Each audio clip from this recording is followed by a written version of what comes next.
Sunday, 13th of October, 2019, HMP Full Sutton, East Yorkshire.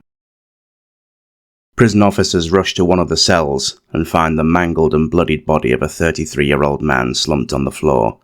He had been severely beaten and stabbed multiple times. There was absolutely no chance of saving him. But before you think that this is a sad opening, you should know that that man was once one of the most prolific and disgusting paedophiles there has ever been. Prison justice visited him swiftly, and the sentence was death.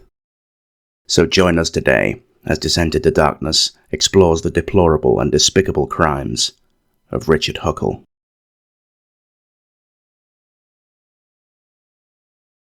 Early years. Not a great deal is known about Huckle's early life, but the basics are this. Richard William Huckle was born on the 14th of May 1986 to a well-to-do family in Ashford, Kent. His parents raised him in the Baptist faith, and despite him being a very quiet and introverted boy, he did well enough in his studies at the Harvey Grammar School in Folkestone to go on to college. There were no specific indications that he would go on to do what he did, but then again, evil has a habit of hiding in plain sight. Who knows what it was that went wrong in his wiring that made him believe that abusing children would be his ticket to self-gratification. Maybe something in his childhood that we left are not privy to. Certainly it is estimated that a third of people subjected to abuse go on to become abusers themselves, but I digress. So we shall skip right ahead onto the part that would land Huckle in the annals of infamy. Time abroad and crimes. By the age of 16, Huckle decided to spend some time abroad before he took up his college studies.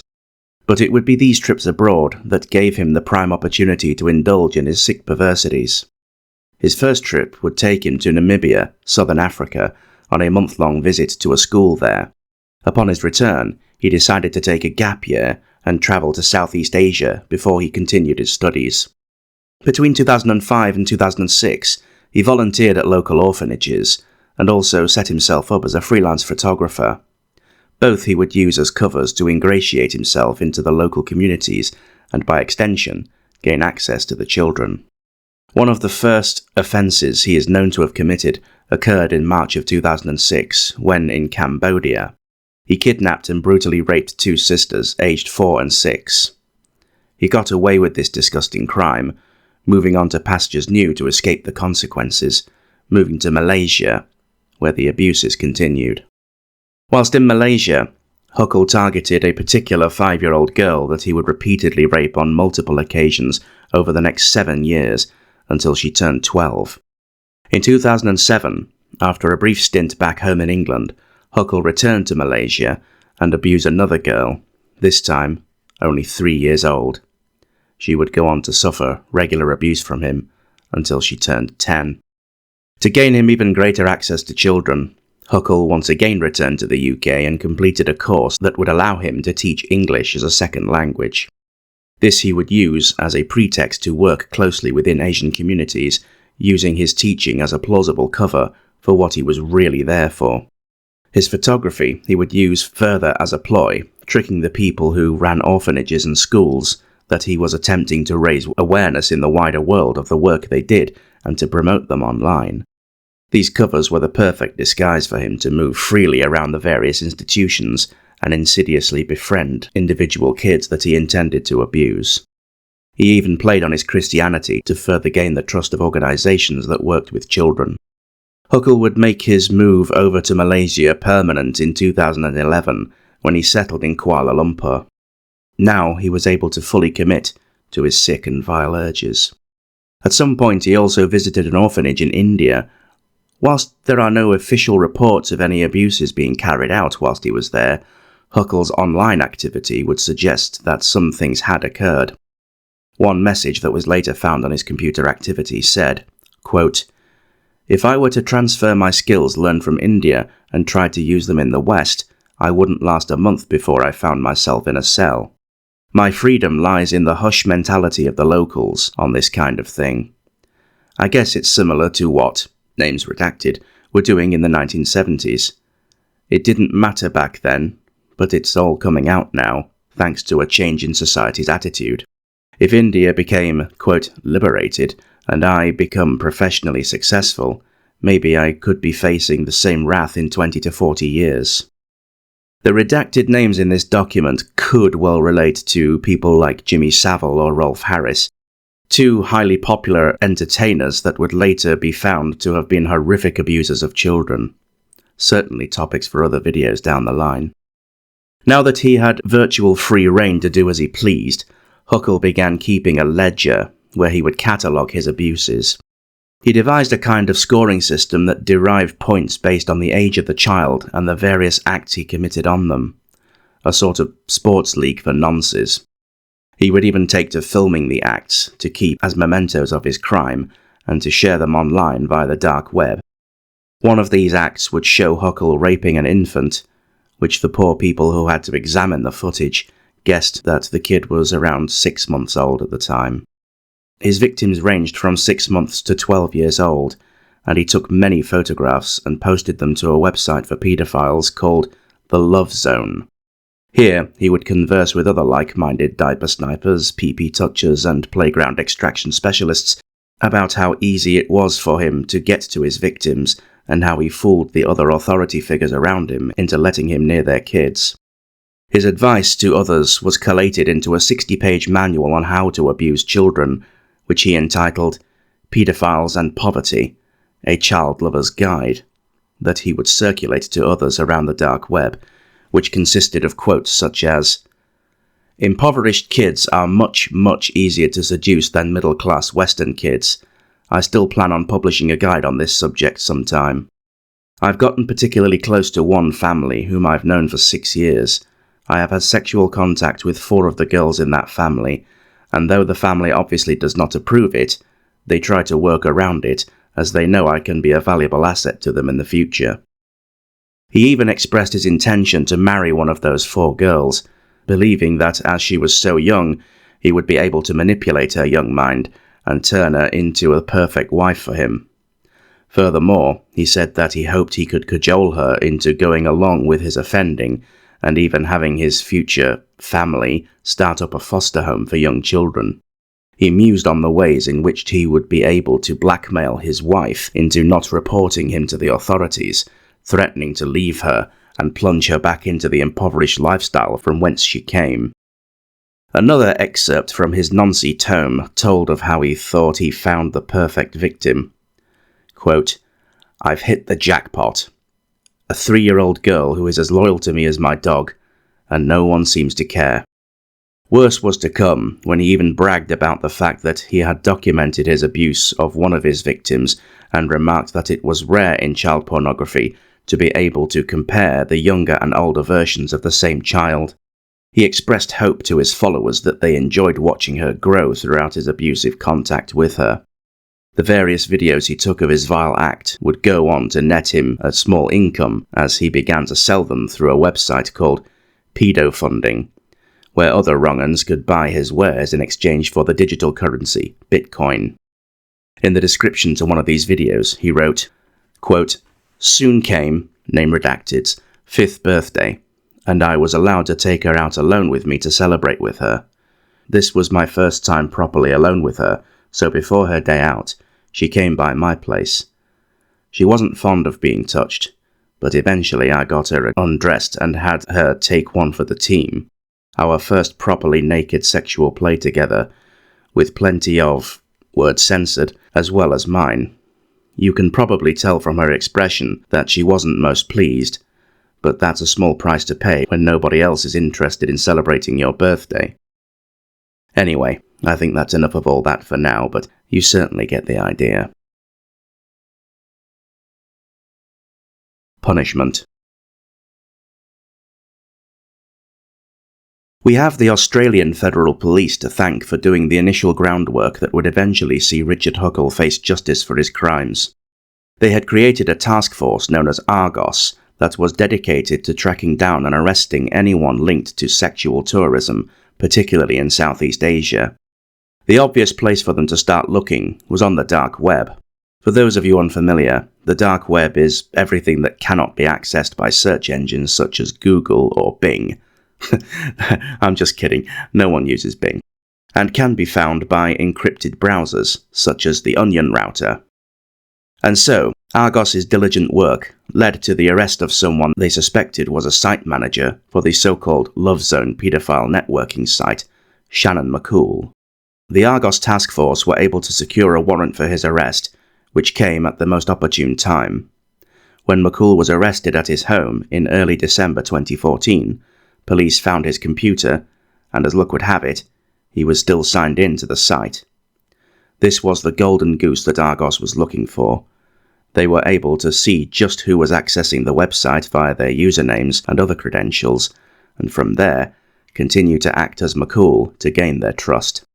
Over 1,000 other sickos were located around the world, and their details passed on to local law enforcement bodies so they could take the appropriate action. One of these names was Richard Huckle, whose case now fell onto the desk of the British equivalent of the FBI, the National Crime Agency. Just at that same time, Huckle was planning to return to the UK to spend Christmas with his folks. This decision would cost him his freedom, as when he landed back at Gatwick Airport on the 14th of December 2014, NCA officers were waiting for him. Of course, he chose to, probably wisely, exercise his right to remain silent and answered no comment to all the initial police questions. He was released on bail pending further investigation, but was required to remain domiciled at his parents' house. One night, his parents confronted their son about the allegations when Richard was severely drunk. At this point, Richard began to spill the beans on exactly what he had been doing in Asia. They clearly did not like the answers they got, as the parents immediately rejected him from their home and phoned the police, begging for him to be rearrested, as there was no way in hell that they were going to let him stay with them. With little choice, the police brought him back in and held him on remand until his court hearing. Thanks to a specific law introduced in the UK, as a British national, Huckle was able to be prosecuted for crimes committed abroad. If memory serves me, this was brought in as a result of another infamous case, that of Paul Gadd, aka Gary Glitter, who had moved to Vietnam and Cambodia to carry on abusing children. The investigating team had found Huckle's 6 scoreboard ledger and were able to use this to deduce that the number of children he had abused between 2006 and 2014 was, at the lowest estimate, 191, but could easily be in excess of 200. Although they were not able to access the entirety of the machine, since Huckle refused to give up passwords to some encrypted files. Now, just spare a moment to think about the poor investigators who, for the purposes of evidence gathering, for over a year, had to sit through and watch all the videos and photographs on Huckle's laptop and categorize every single shred. That is not a job I could ever do and remain sane. I think it must take an iron resolve to do so, but at least there is the payoff of knowing that the perpetrators of these crimes will soon be put away for a very long time. Perhaps this is the only thing that drives them onward. Huckle's court hearing commenced in January 2016, with Mr. Justice Rook QC presiding. Hard evidence was only found in relation to 29 children, but given the inability to access the entirety of his computer, it is highly likely that there were many more. The litany of charges against Huckle were as follows: 14 counts of rape of a child under the age of 13, 5 counts of digital penetration of a child under the age of 13, 31 counts of sexual assault against a child under the age of 13, 6 counts of grooming a child, 13 counts of taking and making indecent images of children, related to the 20,000 images on his laptop, 1 count of advertising indecent images of children, 1 count of arranging or facilitating child sex offences, and a further 20 offences lay on file. Huckle initially decided to plead guilty on the condition that he would be allowed to view the material they had, perhaps a gambit to get one last look at his sick crimes before he went away. It is unknown if the request was granted, but I can't see it being likely. He still went on to stick to his guilty plea, which at least saved his victims and their families the ordeal of having to relive their horrid experiences all over again in a full trial. Pleading guilty now meant that it was simply a matter of deciding on the level of punishment he would receive, which would still take 2 days to sift through the offences and evidence. Pre-sentencing reports from psychologists showed that Huckle did not fully grasp the seriousness of his crimes and that he attempted to minimise them. At his sentencing hearing on the 6th of June 2016, a statement from Huckle was read out in court where he pathetically tried to blame his crimes on, of all things, immaturity. Quote, "I really understand and acknowledge the true scale of damage it caused to the Malaysian community. I had hoped to escape this mundane life of solitude in the UK, yet was overwhelmed by the attention I received in Malaysia. I completely misjudged the affections I received from these children. My low self-esteem and lack of confidence with women was no excuse for me to use these children as an outlet. I am open and eager to rehabilitate from this offending behaviour.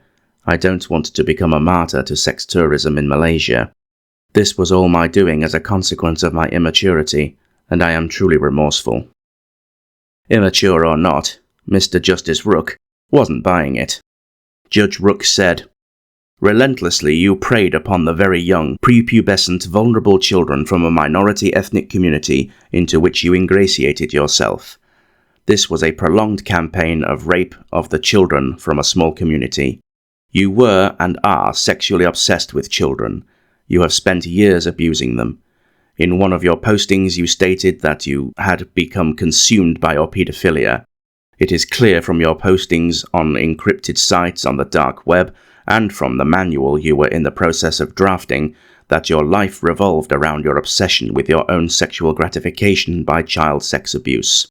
It is also clear that, had you not been arrested, you plan to continue the same lifestyle using the expertise that you were willing to show off to and share with other abusers so as to continue your sexual exploitation of the children of such communities. You even spoke of embarking on a sham marriage to give you access to foster children. You have pleaded guilty to as many as 71 sexual offences. It is very rare indeed that a judge has to sentence sexual offending by one person on such a scale as this.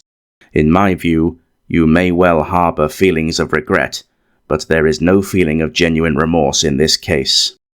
Huckle was sentenced to life imprisonment, having to serve a minimum of 25 years before he would be eligible for parole.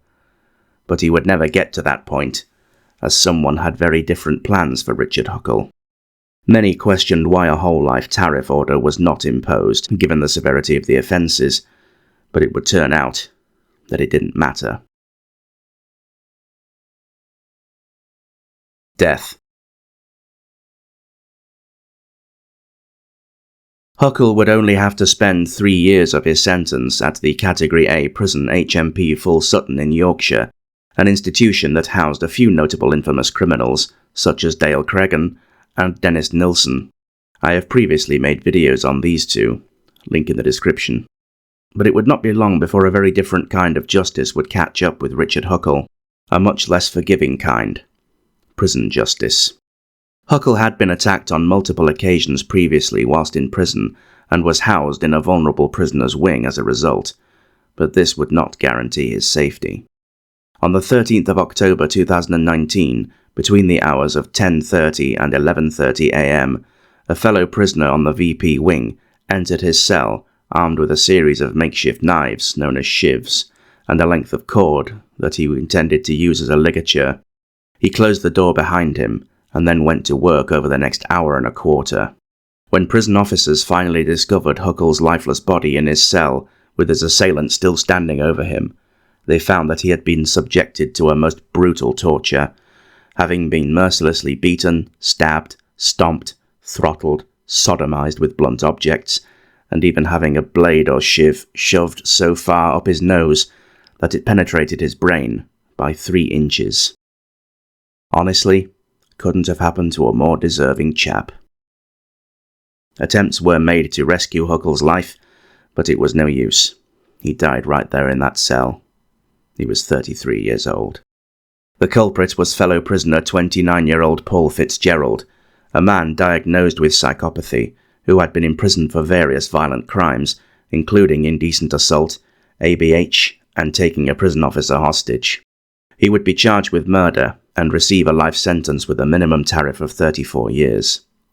Fitzgerald had stated that he intended to eventually eat parts of Huckle and that he wanted to carry out further attacks on other prisoners. He described what he did as poetic justice and that he found the whole ordeal immensely fun and thrilling. Legacy. I personally remember the moment the news broke about Huckle's death. I was working for the probation service at the time, and one of my colleagues was also a senior screw at Full Sutton, so he had the inside information before the wider public did. I vividly remember expressing a sigh of elation at such a twisted fuck no longer being a drain on taxpayers' funds, or indeed, oxygen. There would be no tears shed for Richard Huckle, and rightly so. His catalogue of abuse and brash, open bragging about it to other like-minded creatures shows that he was truly an evil scumbag. The one thing that I learned in my time for the probation service is that paedophiles cannot be cured. They will never be fully able to forget or forego their sickening proclivities, but sadly, many of them are continually released into the community. Although they are closely monitored, it is impossible to stop them from accessing illegal materials, or worse, actual victims. Richard Huckle was, in no uncertain terms, a personification of pure distilled evil. He had taken advantage of trusting, defenseless children for his own gratification, and then to have furthermore bragged about it online and producing a guide for other sickos to have a go for themselves just goes to prove that there was truly zero remorse or empathy within him. He wasn't immature, as he tried to pathetically paint himself. He knew what he was doing, and that it could land him in jail. The quotes that you have previously heard attest to this, and this is only a small sample. I feel that murder and other violent crimes, whilst being bad enough, are in some ways not as bad as child sexual abuse. Children's inherent trusting, loving, and vulnerable nature means that they must be protected at all costs from people who would seek to do them harm. And when we find someone who has done so, they deserve nothing less than the harshest punishments that the law allows.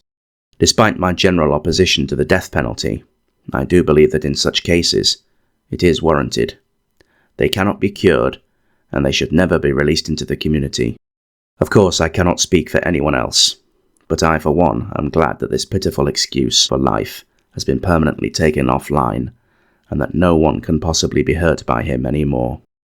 Whilst it may be wishful thinking on my part, I do at least hope that his victims' tender years mean that the passage of time will help them to move on, and that they can go on to live healthy, happy lives in defiance of what he did to them. I am sure I'm not alone in this sentiment. If there is such a place as hell, then I hope that Richard Huckle is roasting every second until the end of time. Thank you for watching this video.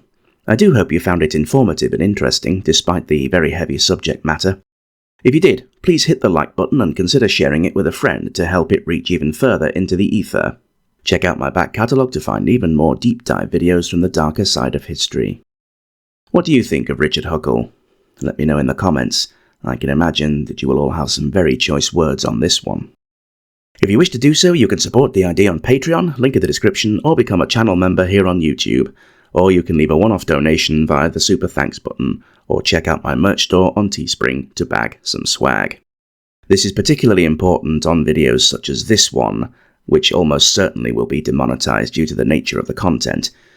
Now, I do not mind so much, as I always have said from day one that I will never shy away from bringing forth every detail I could find for my audience, but it does inevitably mean that the old bottom line is affected. This is my full-time job, and it means that I will essentially get bugger all for this video, despite the time and effort that went into it. So any and all contributions are so very gratefully received. And if you cannot get enough of my sweet smooth style, check out my alternate channel DID Reads for some much more light-hearted content. And in the meantime, take care of yourself, and I shall see you on our next descent into darkness.